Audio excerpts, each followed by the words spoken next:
I'm cutting. I'm gonna remove all the fittings for the old suspension, and then also some brackets for the body.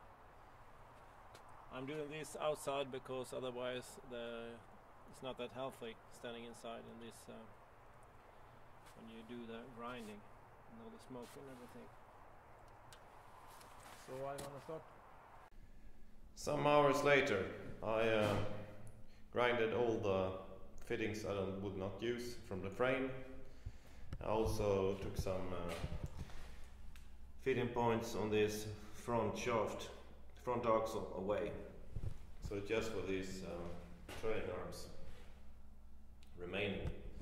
You can see here almost everything in the rear is cut away.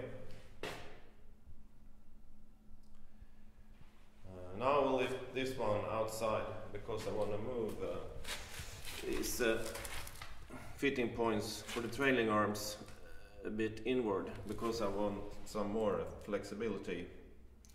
I also will cut these off, I don't need them.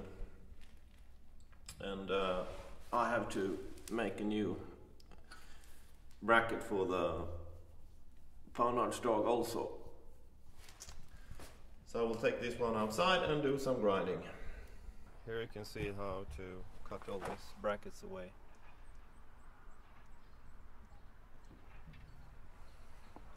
It's a lot of work. So you can take it part by part.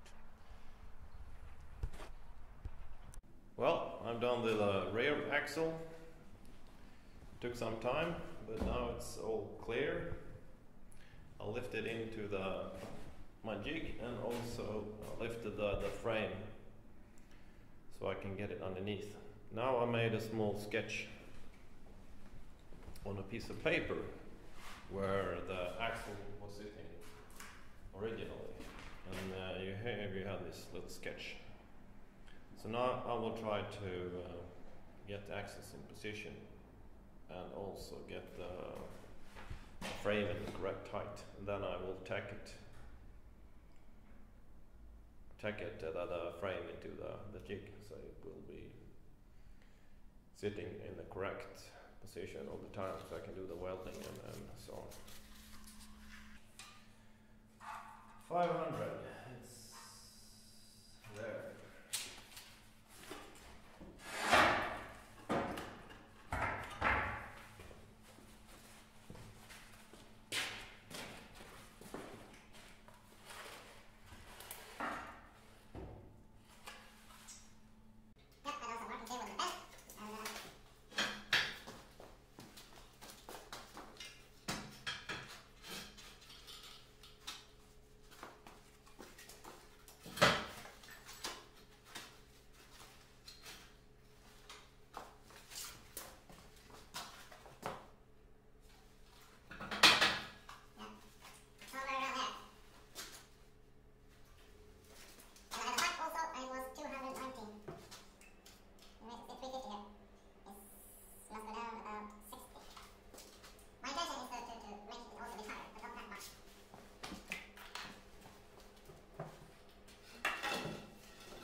Well, now I've got the axles and the frame in almost the correct position.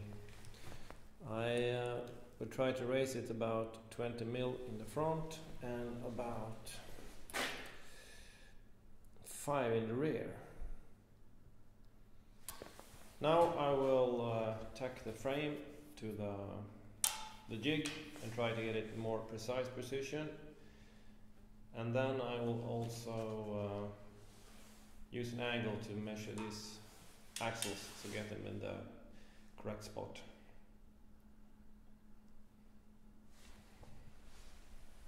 Now the fun starts. Grinding is not that fun. Okay, I'll use the angle to get the frame in the correct position according to the jig. This.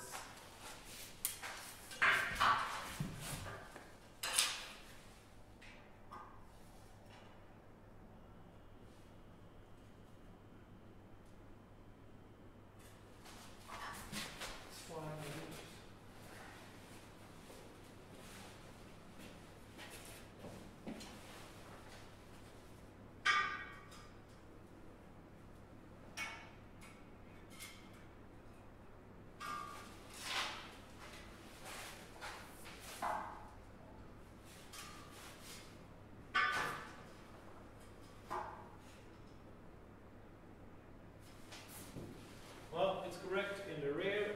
In the front, it's 2.5 millimeters. I think I take this side.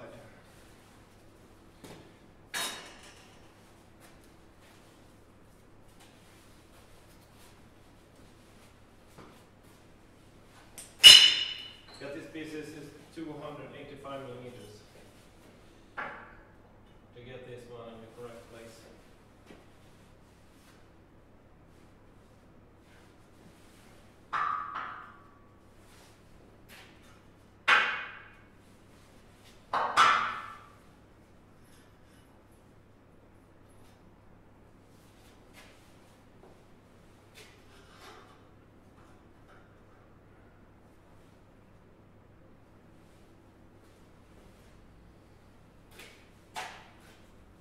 Yes.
just attack this stud here, so I can move it, I can push it against.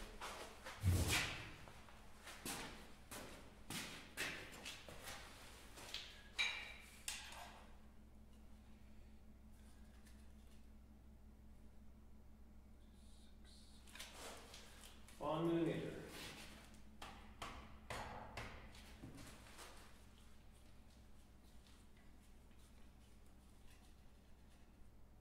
Yes.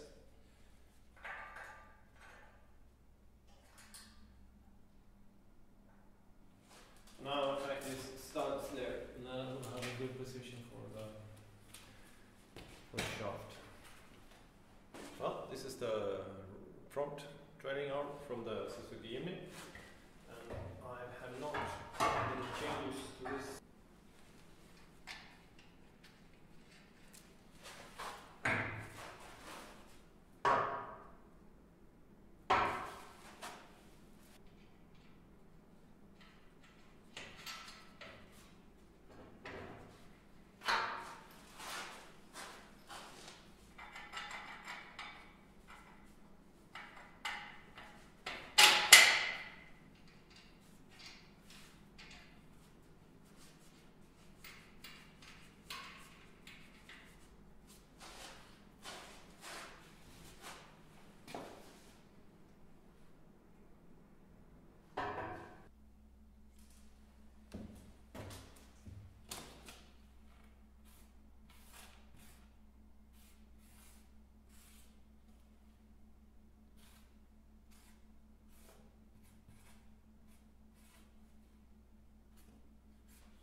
Yes, this is the first step for these plates for the rear axle, and then I use this B-metal drill, so I can drill for the axle, and then I just cut this in a nicer shape so I can get it onto the shaft, the axle.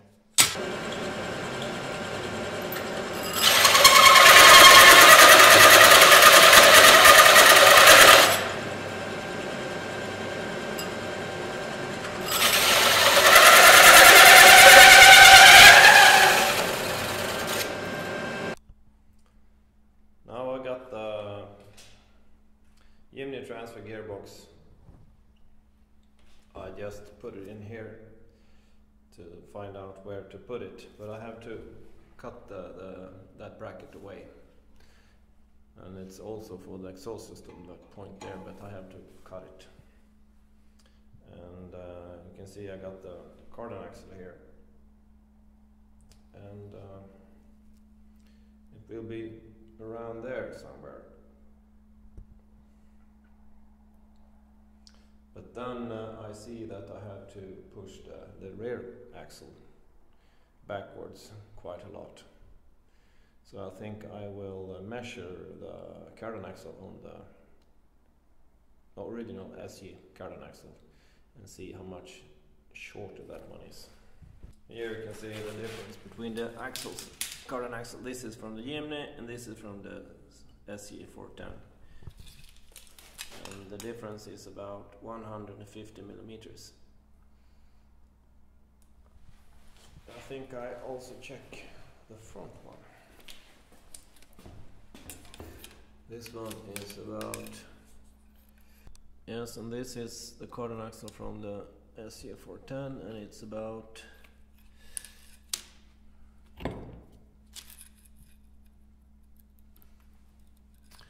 730. Now I move the front axle 60 millimeters to the front, and now you can see that steering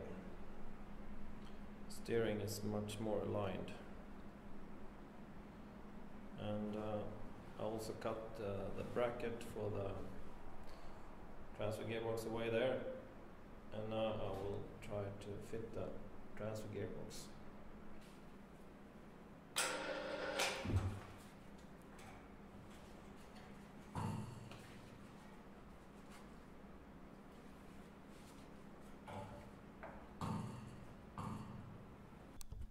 Well, now I got the cardan axles in position, and I also have the transfer gearbox in aligned in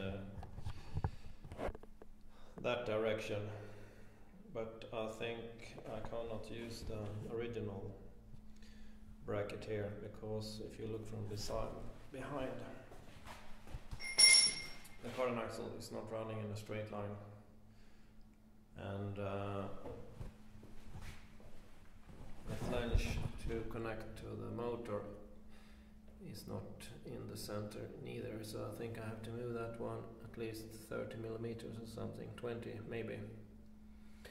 So I get in center here, and that means I don't, as I said, I can't use that bracket.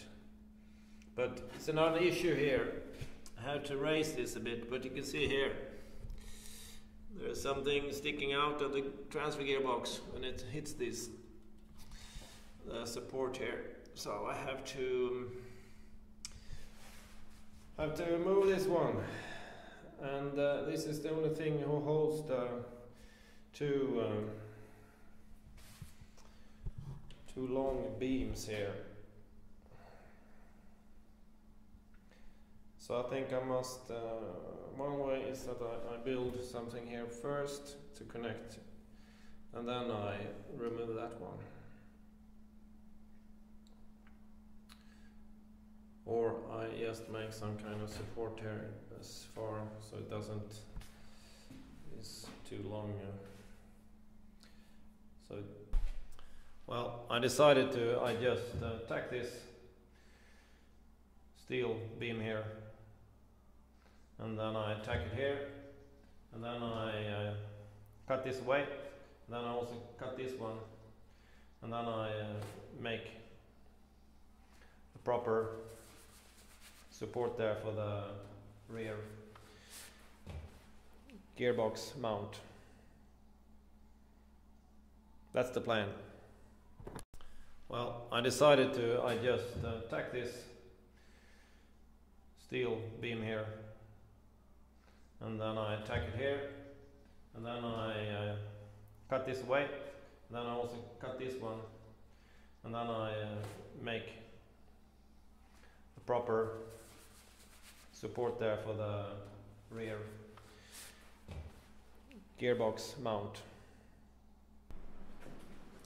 Yeah, now I cut the support for the gearbox away, and I also put this beam on, and nothing moved, and I also have that fixing point for the rear bracket on the gearbox. And now I can raise the transfer gearbox in the correct. Oh, yeah, I can. But I have the measurement from the old bar support.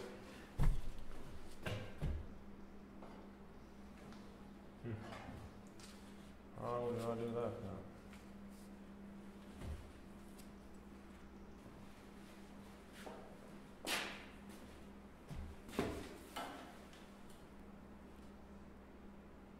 Well, I can raise it a bit more.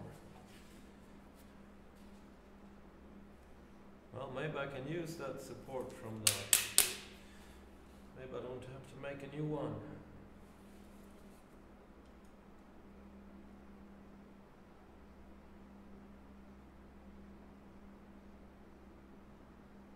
It's not that much. It should work. Well, I think I have to make some more measurements, and I don't think I can use this bracket because it's still not aligned, and I will have maybe have some problems here with the transfer gearbox, and the would maybe collide with the flooring. So I must get that one in center here, and it's not. It's about maybe 30 millimeter. I think that will do for this episode. I hope you enjoyed, and I welcome you back to the next one. Bye bye.